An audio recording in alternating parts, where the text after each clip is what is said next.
హరి ఓం.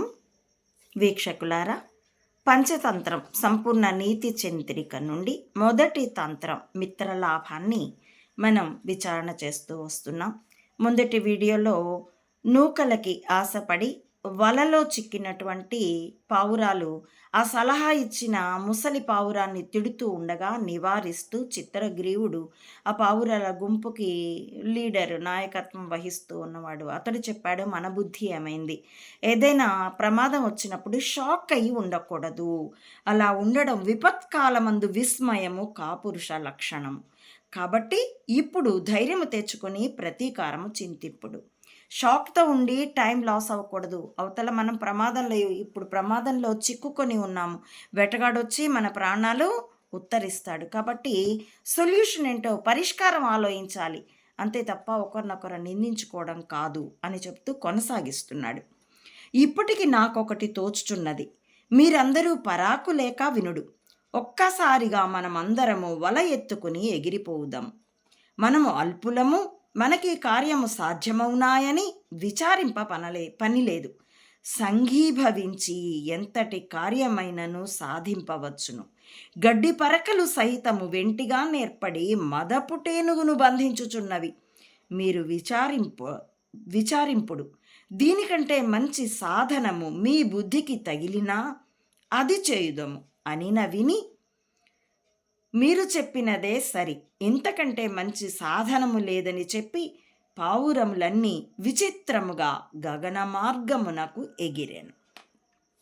ఈ కథ చాలా పాఠాల్లో చాలా చోట రిఫర్ చేయబడుతూ ఉంటుంది. అందున్న పోలికతో సహా గడ్డి పరకలన్నీ పేనితే, తాడుగా ఏర్పడితే మదపుటేనుగుని, మావటికి యొక్క అంకుశానికి కూడా లొంగని మదపుటేనుగుని కూడా బంధించగలవు కదా అని. కానీ దాన్ని ఇంకించుకోవడం మాత్రం తక్కువగానే ఉంది. ఇక్కడ చూడండి ఎంత చక్కగా చెప్తున్నాడంటే చిత్రగిరివుడు, నాకు ఇది తోస్తూ ఉంది, మనం అందరం కలిసి వలనెత్తుకొని ఆకాశంలోకి ఎగిరిపోదాం. ఒక్కటే అయితే ఎంత టపటపా కొట్టుకున్నా వల నుండి తనను తానే విడిపించుకోలేదు. ఇక్కడ వందల పావురాలు ఉన్నాయి, వాటన్నింటి కాళ్ళు వలలో చిక్కుకొని ఉన్నాయి, కానీ రెక్కలు కాదు కదా. ఒకసారి ఎగిరేటప్పుడు మాత్రమే కాలితో ఆ నేలనో లేకపోతే కూర్చున్న కొమ్మనో ఆధారంగా ఉన్నదాన్ని తగిలి ఒక తన్ని న్యూటన్స్ లాగా ప్రతిబలంతో పైకి ఎగురుతాయి. తర్వాత రెక్కలతోనే కదా అవి కొనసాగిస్తాయి తమ ప్రయాణాన్ని. ఒక్కటే అయితే ఆ వల నుంచి తన కాళ్ళతో తన్నిన వల పైకి లేవదు. అందరం కలిసి ఒకేసారి చేసామనుకోండి, ఒక్కోసారి కాదు, అందరూ కలిసి ఒకేసారి ఆ వలలో చిక్కుకున్న మన కాళ్ళతో భూమిని ఒక తన్ని పైకి ఎగిరామంటే చెయ్యగలం. మనం అల్పులం, చెయ్యలేం అనుకోవద్దు. 1 న్యూటన్ బలం చాలకపోవచ్చు, 1000 న్యూటన్స్ బలం అయితే సరిపోతుంది కదా.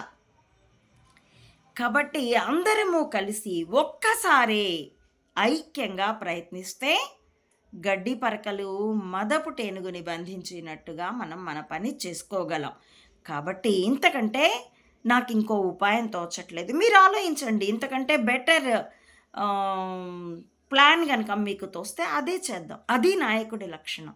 నేను చెప్పింది వేదం, ఐఎమ్ ద డిక్టేటర్, నేను చెప్పినట్టు డూ యాజ్ ఐ సే అనలా. ఇక్కడ నాకు ఇది తోస్తుంది, మీకు ఇంకేదన్నా మంచి ఆలోచన తోస్తే చెప్పండి అంటే అవన్నీ అనుచర లక్షణంగా ఇదే బాగుంది, అదే చేద్దాము అని అన్నీ కలిసి ఒక్కసారిగా, ఊరికే మాటల్లో అనలా, చేతల్లో తమ నాయకుడిని అనుసరిస్తూ అన్నీ ఒక్కసారిగా ఆకాశానికి ఎగిరిపోయాయి. తదుపరి ఏమవుతుంది అన్నది మన్నించండి, మరో వీడియోలో పంచుకుంటానండి.